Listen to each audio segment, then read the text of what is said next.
August 10వ తేదీ ఉదయం 6 గంటల సమయంలో కలకత్తాలో ఉన్న ఆర్జీకర్ హాస్పిటల్లో 3వ అంతస్తులో ఉన్న ఒక సెమినార్లో ఒక మహిళా ట్రైనీ డాక్టర్ శవం కనిపించింది. ఆ శవంను చూడగానే ఎవరో రేప్ చేసి మర్డర్ చేసినట్లు అనిపించింది. ఆ హాస్పిటల్ స్వతంత్రం రాకముందు నుంచి కూడా ఉంది. అప్పుడు ఇది వేరే పేరుతో ఉండేది, కానీ ప్రస్తుతం ఇది రాధా గోవిందాకర్, షార్ట్ గా RG Kar medical college and hospital అనే పేరుతో పిలువబడుతుంది. ప్రతి హాస్పిటల్లో డాక్టర్లు షిఫ్టుల ప్రకారం పనిచేస్తారు. అంటే ఉదయం పనిచేసే డాక్టర్స్ ఉంటారు, అలాగే రాత్రి పనిచేసే డాక్టర్లు కూడా ఉంటారు. ఆర్జీకర్ హాస్పిటల్లో కూడా రాత్రి పనిచేసే డాక్టర్లలో మహిళా ట్రైనీ డాక్టర్లు కూడా ఉన్నారు. ఆగస్టు 8వ తేదీ డ్యూటీలో ఉన్న మహిళా ట్రైనీ డాక్టర్ గత 36 గంటల నుంచి డ్యూటీలోనే ఉంది. అలసిపోయి ఉండడం వల్ల రెస్ట్ తీసుకోవడానికి సెమినార్ హాల్ వెళ్లాలని నిర్ణయించుకున్నారు. సాధారణంగా డాక్టర్స్ పోయినప్పుడు సెమినార్ హాల్ మరియు ఆ హాల్ ముందు ఉన్న స్లీపింగ్ రూమ్ లో రెస్ట్ తీసుకునేవారు. ఆగస్టు 8వ తేదీ రాత్రి మహిళా ట్రైనీ డాక్టర్ తనకన్నా 1 సంవత్సరం జూనియర్ అయిన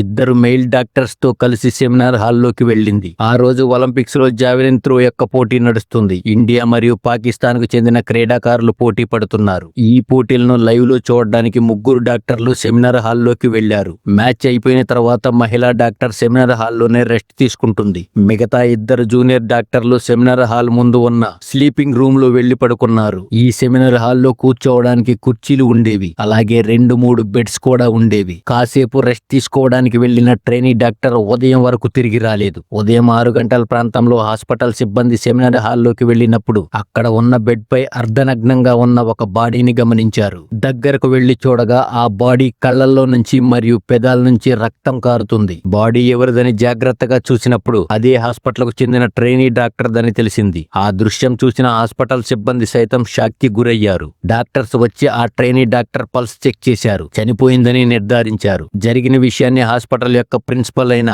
డాక్టర్ సందీప్ ఘోష్ కి కాల్ చేయాలని నిర్ణయించుకున్నారు. ఉదయం 7 గంటల ప్రాంతంలో ఆర్జీకర్ హాస్పిటల్ యొక్క ప్రిన్సిపల్ కి కాల్ చేయడం జరిగింది. ప్రిన్సిపల్ 8 గంటల సమయంలో హాస్పిటల్ కి చేరుకున్నాడు. అక్కడికి వచ్చి క్రైమ్ సీన్ చూసిన 2 గంటల తర్వాత అంటే 9 గంటల ప్రాంతంలో పోలీసులకు కాల్ చేసి జరిగింది చెప్పారు. ఈ 1 గంట ప్రిన్సిపల్ ఏమి చేశాడు అనేది ప్రశ్న. పోలీసులకు తెలియజేయడానికి 1 గంట ఎందుకు పట్టింది? ఈ 2 గంటల సమయంలో హాస్పిటల్లో ఉన్నవారు సెమినార్ హాల్లోకి వచ్చి డెడ్ బాడీని చూశారు. ఆ సెమినార్ హాల్లో ఉన్న సాక్ష్యాలు అన్ని నాశనం అవుతూ ఉంటాయి. డాక్టర్స్ కూడా సెమినార్ హాల్ ని సీల్ చేయాలనుకున్నారు. అందరూ చెప్పులతో అక్కడికి రావడం మరియు అక్కడి వస్తువులను పట్టుకోవడం అంటే టచ్ చేయడం వల్ల ముఖ్యమైన ఎవిడెన్స్లు మొత్తం నాశనమయ్యాయి. ఎట్టకేలకు ప్రిన్సిపల్ పోలీసులకు ఇన్ఫార్మ్ చేసిన తర్వాత పోలీసులు అక్కడికి చేరుకున్నారు. క్రైమ్ సీన్ ను సీల్ చేశారు. అసలు ఏం జరిగింది అనే కోణంలో విచారించడం మొదలుపెట్టారు. ఆ బాడీ పరిస్థితి చూస్తే ఎవరో రేప్ చేసి దారుణంగా చంపేశారని తెలుస్తుంది. వెంటనే పోలీసులు సీసీటీవీ ఫుటేజ్ చూడడం ప్రారంభించారు.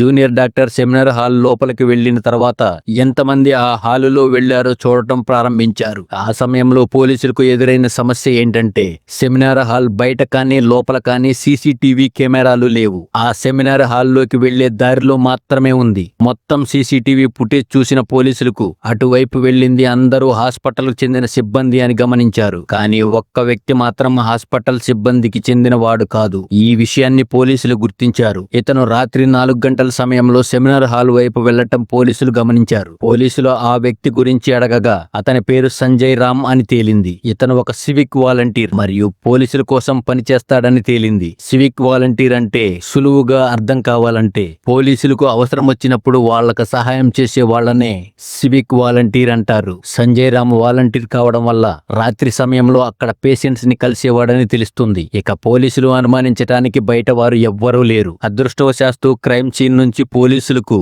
నెక్ బ్యాండ్ ఇయర్ ఫోన్లు దొరికాయి. ఈ నెక్ బ్యాండ్ తప్పకుండా రేపిస్ట్ది అయ్యే ఉంటుందని విచారించడం మొదలుపెట్టారు. 4 గంటల సమయంలో పోలీసులు సెమినార్ హాల్ వైపు వెళ్లిన అందరినీ పిలిచి విచారించారు. అలాగే నెక్ బ్యాండ్ ఇయర్ ఫోన్లను కనెక్ట్ చేసి చూశారు. అక్కడ ఉన్న ఏ హాస్పిటల్ సిబ్బంది ఫోన్ కూడా కనెక్ట్ అవ్వలేదు. సంజయ్ రామ్ ని పిలిచి విచారించినప్పుడు neck band Sanjay Ram phone కి కనెక్ట్ అయింది. పోలీసులకు విషయం అర్థమైంది. పోలీసులు మళ్లీ ఒకసారి జాగ్రత్తగా సీసీటీవీ ఫుటేజ్ చూసినప్పుడు సంజయ్ రామ్ సెమినార్ హాల్ వైపు వెళ్లేటప్పుడు నెక్ బ్యాండ్ ఇయర్ ఫోన్ ఉంది, కానీ బయటికి వచ్చే సమయంలో లేదు. మిగతా హాస్పిటల్ సిబ్బంది సెమినార్ హాల్ వైపు వెళ్లి వేరే అంతస్తులకి లేదా వేరే రూమ్స్ కి వెళ్లినట్లు కనిపిస్తుంది. కానీ ఒక్క సంజయ్ రామ్ మాత్రమే చాలా సేపు తర్వాత సెమినార్ హాల్ నుంచి బయటకు వచ్చినట్లు గమనించారు. పోలీసులు సంజయ్ రామ్ ని వెతకటం ప్రారంభించారు. సంజయ్ రామ్ పోలీస్ బ్యారక్ లోనే పడుకొని ఉన్నాడని తెలిసింది. పోలీసులు అక్కడికి చేరుకున్నారు. సంజయ్ తన షూ బట్టలో కడిగి ఆరేసి పడుకున్నట్లు పోలీసులు గమనించారు. పోలీసులు సంజయ్ రామ్ షూస్ ని చెక్ చేసినప్పుడు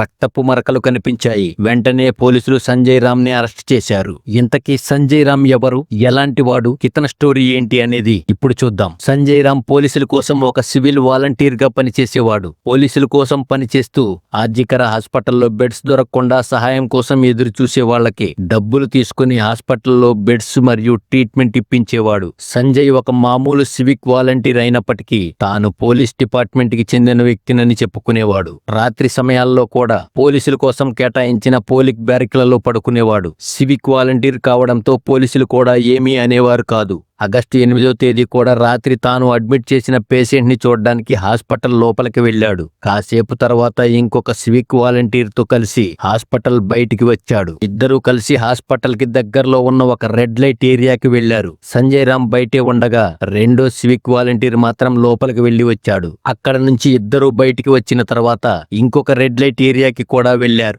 ఈసారి కూడా సంజయ్ రామ్ బయటే ఉన్నాడు. తనతో పాటు ఉన్న ఇంకొక సివిక్ వాలంటీర్ మాత్రం లోపలికి వెళ్లి వచ్చాడు. ఇద్దరు బయటికి వచ్చే సమయంలో ఒక మహిళను చూసి సంజయ్ రామ్ అసభ్యకరమైన కామెంట్ చేశాడు. మహిళ కూడా రెడ్ లైట్ ఏరియాకి చెందింది అని సంజయ్ అనుకున్నాడు. ఆ మహిళ జవాబుగా సంజయ్ ని తిడుతుంది. ఈ ఇద్దరు తిరిగి హాస్పిటల్ కి వెళ్లారు. హాస్పిటల్ వెనక భాగం ఖాళీగా ఉండడం వల్ల అక్కడికి వెళ్లి మందు తాగుతారు. మందు తాగుతూ సంజయ్ రామ్ పోర్న్ వీడియోలు కూడా చూసేవాడు. కాసేపు అయిన తర్వాత సంజయ్ రామ్ తో పాటు ఉన్న వ్యక్తి బైక్ టాక్సీ బుక్ చేసుకుని అక్కడి నుంచి వెళ్లిపోయాడు. ఒంటరిగా ఉన్న సంజయ్ రామ్ 4 గంటల ప్రాంతంలో హాస్పిటల్ లోపలికి వెళ్లాడు. హాస్పిటల్ లోపల ఉన్న సెమినార్ హాల్లో పడుకుందామని 3వ అంతస్తులోకి వెళ్లాడు. అక్కడ ఉన్న కుర్చీలో కూర్చుంటుండగా అక్కడే మహిళా ట్రైనీ డాక్టర్ కూడా పడుకుని ఉన్నట్లు గమనించాడు. మత్తులో ఉండడం మరియు పోర్న్ వీడియోలు చూసి వచ్చిన సంజయ్ కి జూనియర్ డాక్టర్ ని చూడగానే బుద్ధి మారిపోయింది. సంజయ్ రామ్ జూనియర్ డాక్టర్ ని రేప్ చేయడానికి వెళ్లినప్పుడు డాక్టర్ కి మరియు సంజయ్ కి మధ్య ఘర్షణ జరిగింది. ఈ ఘర్షణలో సంజయ్ జూనియర్ డాక్టర్ కళ్లద్దాలపైన దాడి చేయడం వల్ల కళ్ల నుంచి రక్తం వచ్చింది. అలాగే పెదాల నుంచి మరియు శరీరంలోని వివిధ భాగాల నుంచి రక్తం కారుతుంది. గొంతు గట్టిగా నులిమి చంపేయడం వల్ల గొంతులోని ఎముకలు విరిగిపోయాయి. అలాగే ఒక చెయ్యి మరియు ఒక కాలు కూడా విరిగిపోయింది. సంజయ్ రామ్ మద్యం మత్తులో ఆ మహిళా ట్రైనీ డాక్టర్ ను అతి క్రూరంగా రేప్ చేసి అనుమానం రాకుండా ఒక బెడ్ పై పడుకోబెట్టాడు. బెడ్ పై పడుకోబెట్టేటప్పుడు డాక్టర్ చేతిని కళ్లకు అడ్డంగా పెట్టాడు. ఎవరైనా చూస్తే డాక్టర్ పడుకుంది అని అనుకోవాలని సంజయ్ రామ్ ఇలా చేశాడు. అక్కడ నుంచి బయటికి వచ్చి రక్తమంటిన బట్టలను మరియు షూలను కడిగి పోలీస్ బ్యారక్ లో పడుకున్నాడు. జూనియర్ డాక్టర్ చనిపోయిందని తెలిసిన తర్వాత ఆమె తల్లిదండ్రులకు వెంటనే తెలియజేయలేదు. దాదాపు 11 గంటల సమయంలో తల్లిదండ్రులకు కాల్ చేసి మీ కూతురు ఆరోగ్యం బాగాలేదు, హాస్పిటల్కి రమ్మని చెబుతారు. తల్లిదండ్రులు తిరిగి కాల్ చేసి తన కూతురికి ఏమైంది అని అడగగా మీ కూతురు సూసైడ్ చేసుకుంది, త్వరగా రమ్మని చెబుతారు. తల్లిదండ్రులు వెంటనే హాస్పిటల్కి చేరుకున్నారు. తమ కూతురిని చూడాలని వేడుకున్నారు. కానీ తన కూతురు శవాన్ని మాత్రం చూడడానికి అనుమతి ఇవ్వరు. ఆగస్టు 9వ తేదీ సాయంత్రం తల్లిదండ్రులకు శవాన్ని చూడడానికి అనుమతి ఇచ్చారు. అదే హాస్పిటల్లో మహిళా ట్రైనీ డాక్టర్ పోస్ట్ మార్టం పూర్తయింది. ఇది రేప్ లేదా గ్యాంగ్ రేప్ అని తెలుసుకోవడానికి ఫోరెన్సిక్ టీమ్ కి ఇవ్వడం జరిగింది. మరోవైపు ఆ hospital staff rape and murder కి వ్యతిరేకంగా నిరసనలు చేయడం మొదలుపెట్టారు. మొదటి రోజు మీడియా కవరేజ్ అంతగా రాలేదు. కానీ ఒక రోజు గడిచిన తర్వాత జరిగిన ఘోరం మీడియా ద్వారా ప్రపంచానికి తెలిసింది. దేశమంతటా నిరసనలు మొదలయ్యాయి. చివరికి ఆ రాష్ట్ర ముఖ్యమంత్రి అయిన మమతా బెనర్జీ ఒక వారం రోజుల్లో సంజయ్ రామ్ కి ఉరిశిక్ష పడే విధంగా చేస్తామని సంచలన స్టేట్మెంట్ ఇచ్చారు. దేశమంతటా నిరసనలు ఎక్కువ కావడం వల్ల కోర్టు ఈ కేసును పోలీసుల నుంచి తీసుకుని సిబిఐకి అప్పగించింది. ప్రస్తుతం ఈ కేసును సిబిఐ విచారిస్తుంది. కోర్టు హీరింగ్ కూడా ప్రస్తుతం లైవ్ గా చేయడం జరిగింది. మన దేశంలో ఇప్పటి వరకు అనేక రేప్ కేసులను మనం చూసాం మరియు విన్నాం. ప్రతిసారి ఇంతకన్నా ఘోరంగా ఏం జరుగుతుందిలే అని అనుకునేసరికి ముందు జరిగిన క్రైమ్ కన్నా ఇంకా భయంకరమైన క్రైమ్స్ జరుగుతున్నాయి. మన చుట్టూ ఉన్న చిన్న పిల్లలను, అమ్మాయిలను మరియు మహిళలను మనం మన ఫ్యామిలీకి చెందిన వారు అని రక్షించటం ప్రారంభించినప్పుడు ఇలాంటి క్రైమ్స్ ను తగ్గించవచ్చు. ఈ స్టోరీ గురించి మీరేమనుకుంటున్నారో కింద కామెంట్ సెక్షన్ లో తప్పకుండా తెలియచేయండి. అలాగే ఇలాంటి ఇంట్రెస్టింగ్ విషయాల కోసం మన ఛానల్ ని ఇప్పుడే సబ్స్క్రైబ్ చేయండి. మరో ఇంట్రెస్టింగ్ టాపిక్ తో మళ్ళీ మీ ముందుకు. జై హింద్.